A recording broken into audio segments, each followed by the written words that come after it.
Parody and spoof films are a bit of a pastime for me. Scary movie, epic movie, superhero movie, a haunted house, vampire suck, airplane, Morbius.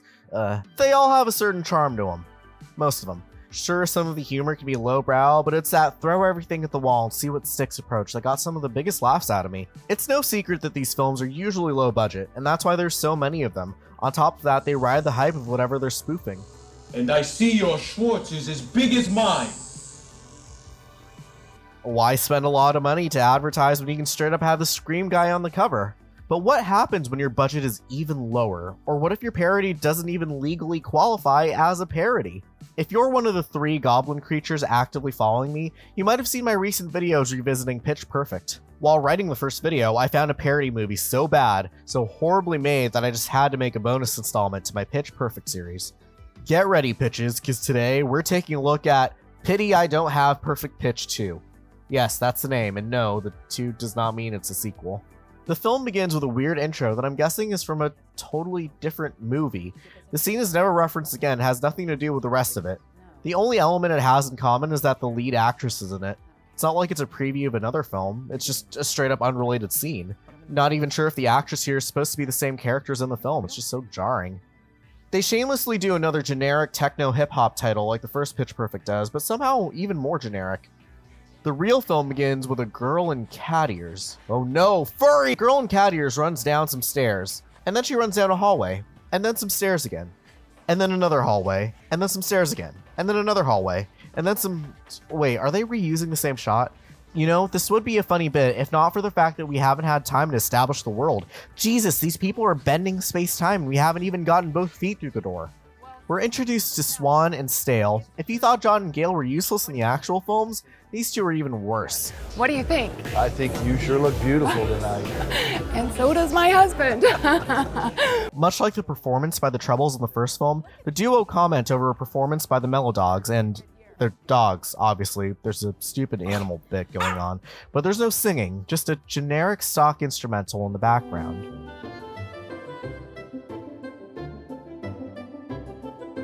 Catgirl from earlier catches up to the rest of the group. Her name is Cloney. She's supposed to be Chloe. Her group is called the Music Cats, and like the Bellas, she and another member are the only ones not graduating, leaving the group's legacy to them. The other girl's name is Laundry. She's Aubrey's counterpart. As the Mellow Dogs continue to perform over stock music, some distracting text on the screen clues us in on how good their singing supposedly is, as a stock footage crowd in a totally different venue cheer them on. They intimidate the Music Cats, who are up next. The Music Cats gather in a circle. Pause in, ladies. 1, 2, 3. What am I watching? The Music Cats begin their performance, and the annoying on-screen text and stock music reappear. There's still no explanation for the lack of music, but the text promises to get into that soon during a different number. Suddenly...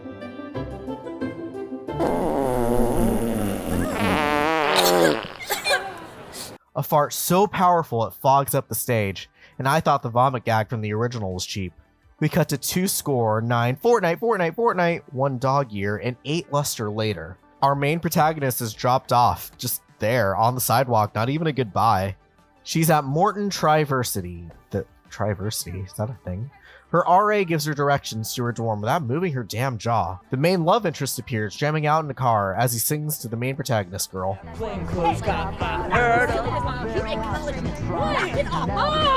Okay, that's kind of funny. Main protagonist enters her room. She meets her roommate and introduces herself as Rekka. My name's Rekka. Chinny Chin? No. We cut back to the main love interest dude. His name is Bessie. He says goodbye to his parents, which seems to be based off a deleted scene from Pitch Perfect, which is kind of cool. But that's not his dad. Dude could literally be his older brother. Or maybe he is. Bessie gets to his dorm where he meets, oh my god, it's not Ben Platt. And never have I wanted to see Ben Platt in a bad film so bad. This is Kenji, and he's a brony. What an odd thing to focus on in 2017 when this film was released. The brony community was kind of dying out by then. Rekka's dad comes to visit, and he's a total creep. I'm Rekka's dad. Dr. Tickle, I teach Tickling 101. See how good I am at it? Dad, stop, Dad. Just a little more, just a little more. I didn't edit that in, I swear it's in the actual film. Following the original, they go to the activities fair where Rekka sees some more bronies. Chinny Chin just leaves Rekka. Bye, Felicia. But I'm not. That's not dated. You're dated. For real though, Bye Felicia was dead for 2 years by this point. Cutting back to Kenji and Bessie, the Mellow Dogs perform outside, again muted, and the text shines more light into why you can't hear them. Apparently, they were originally singing parody songs, but for one reason or another, they were cut, and they're not able to legally mention whom/what they were parodying. Cloney and Laundry look for new members. A prospective member with an accent walks by. Cloney has to repeat some basic warm skills, but she sings it wrong. Mommy made me mash my M&Ms, oh no. Mommy made me mash my M&Ms, oh no. They ask her for her name, and she responds with Skinny Sally. Haha, get it? Because it's the opposite of Fat Amy? Rekka comes by and talks to them. It goes about the same as Becca's experience in the first film. Rekka declines the audition and calls Acapella dumb.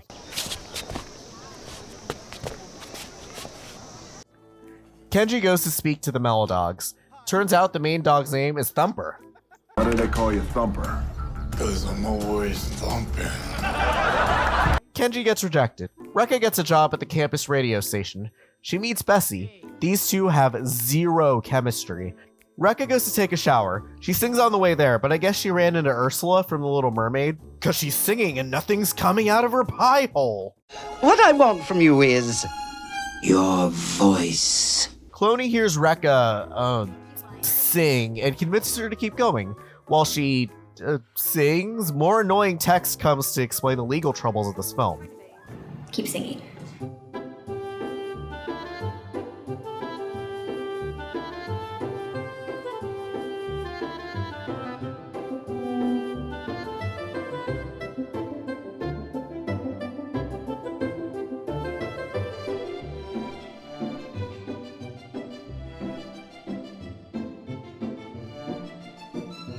Step aside Taylor Swift. We are winning the Grammy this year. As you can tell, I really don't care about Content ID on this one. Sorry, Content ID, baby. The audition scene happens, and it's more of the same. Soulless comedy and zero real singing numbers. This is a parody of an acapella film, and we barely had any actual singing. You can tell how last minute this development of no music was, because the film seems to have been edited with the music in mind before it was cut. Potential lost media, anyone? Release the acapella cut! Rekka walks in late, admitting she has nothing prepared, much like Becca did. Cloney tells her it's fine and just for her to sing anything.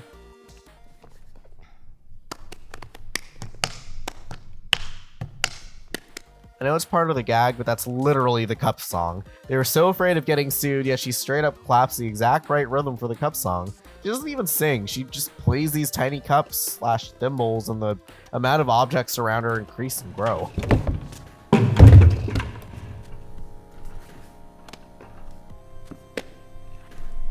Anyway, the new members of the Music Hats are announced.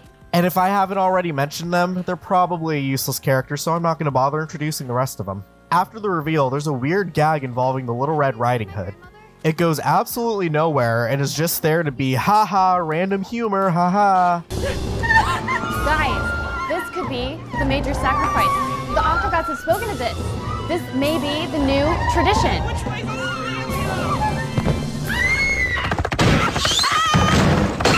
Bessie makes it into the Mellow Dogs, but Kenji doesn't. Thumper sits down.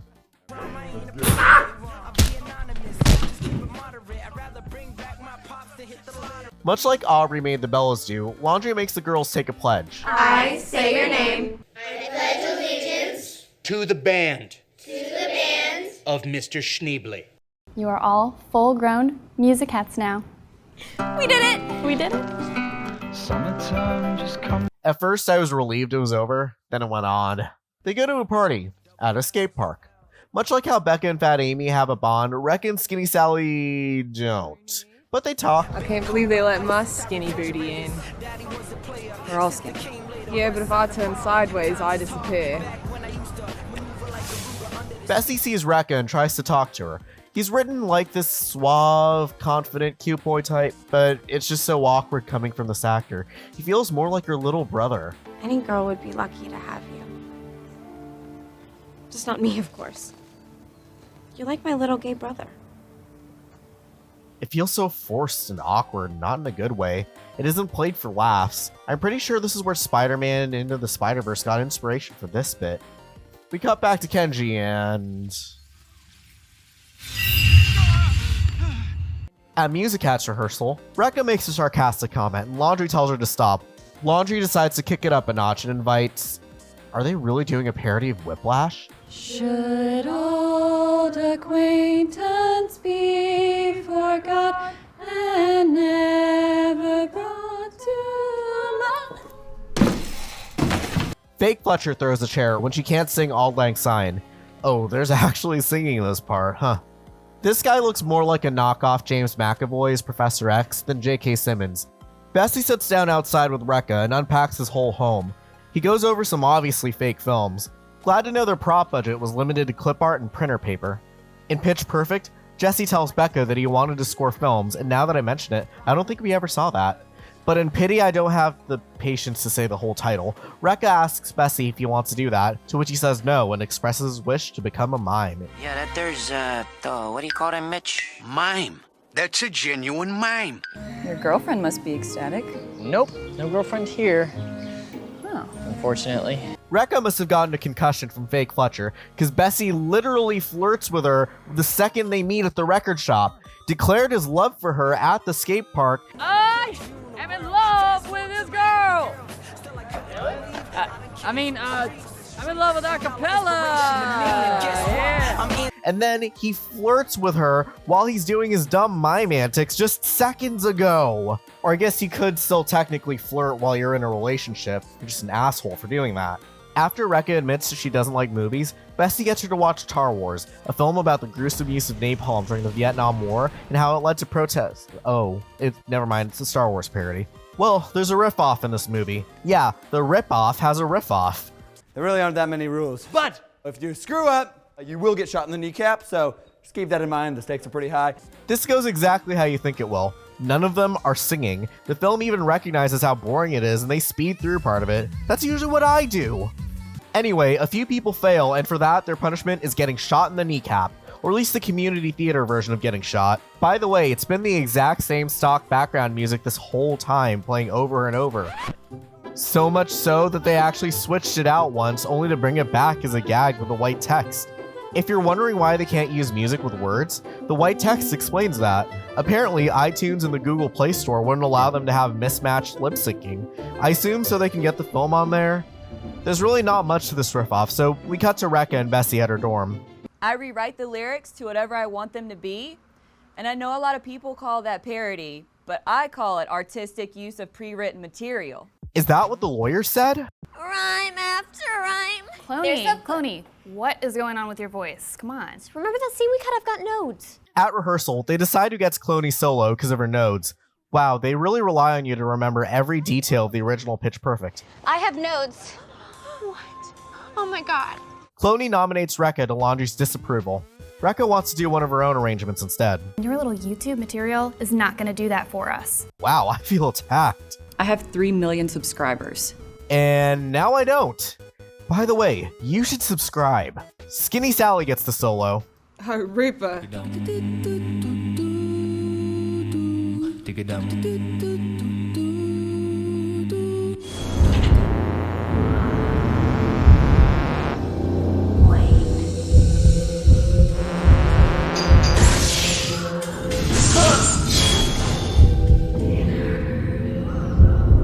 The Music Hats come up to perform. Some of the audience members put on masks in case Laundry has another farting incident on stage. Oh no, they predicted the panorama! The Melodogs watch before heading up on the stage themselves. Kenji's there watching and cheering. The film doesn't even waste time and cuts away before they even start. Not that they have anything to start at all. We return to Rekka's dorm where the Music Hats are waiting, and they imply that Rekka got arrested. Okay, look, you don't have to include every beat from the film. Just take whatever's necessary to make this a parody of Pitch Perfect. They don't even make a joke about it. They just brush it off like, oh yeah, that happened.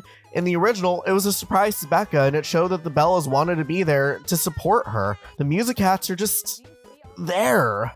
Rekka again insists on doing her own arrangements, but we as an audience really have no reason to believe that her stuff's gonna be any better than what the Music Cats are already performing. By this point in Pitch Perfect, we saw Fat Amy bring more chaotic energy to the performance, so we knew what was wrong with her set. Show, don't tell, the golden film critique mantra. It doesn't help that there's no real singing here, but give the audience some reason without relying on the film that you're parodying to do that storytelling for you. The film needs to stand up on its own legs before it can play charades with its arms and sing acapella with its mouth. Later, one of Rekka's tracks is being played at the record store, radio station. They're about one scene too late on this, and sure, they show her on her laptop doing things and occasionally having her talk about doing some mixing, but it's not explicitly stated or it's played as a joke, so you don't feel that Rekka's serious about this at all. Unlike Becca, who really wanted to leave the Bellas and even college, and despite hating it, she kept trying to innovate. Rekka has no motivation, she just says it because the writers put that in there. Bessie keeps leaving passive-aggressive comments as he walks by her at the station, for no reason. In Pitch Perfect, Becca is upset at Jessie for calling her dad to bail her out of jail, but that scene never happens here. Bessie's just mad because Rekka's roommate cock-blocked him. Sometimes I nap under there. Kenji asks the Mellow Dogs for a ride so he can see them perform, so they give him one.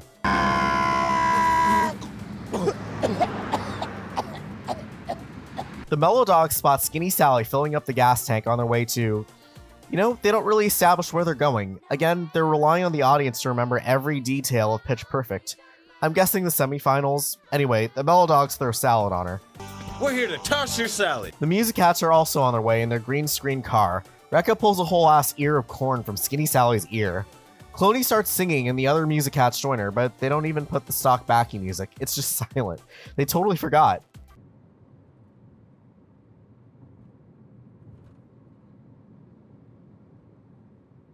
You know what? Fine. If they didn't want to bother, I'm adding my own music. Doesn't matter where or when there's if you just align me.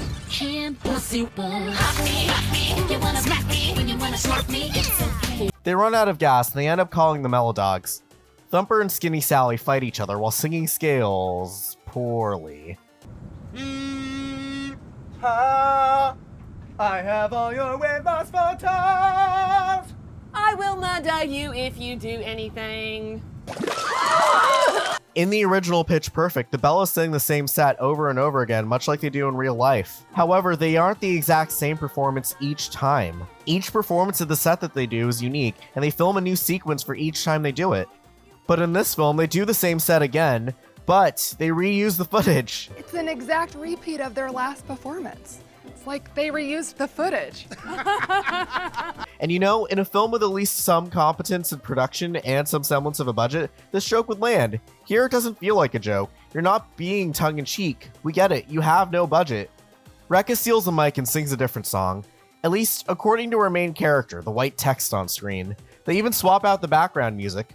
Rekka leaves the group after a fight with Laundry. The Music Cats make the finals. Cloney suggests that Laundry apologize to Rekka, but she refuses. Rekka tries to apologize to Bessie, because she very minorly offended him at finals. You won't let anyone get close enough to you to have any feelings. That's not true. Look, you can even see where they photoshopped one of the characters out. Thumper leaves the Mellow Dogs to join an all-white production of Hamilton. Bessie recruits Kenji to join them. At Music Cats rehearsal, Laundry is airing out her frustrations. They call her out on being too controlling. They fight as the room fills with toxic fart gas. Know what I like the most? Cake farts. Rekka returns and apologizes. Laundry also apologizes. Rekka suggests that they all go around and share something about themselves. I guess I'll go first. I'm a virgin.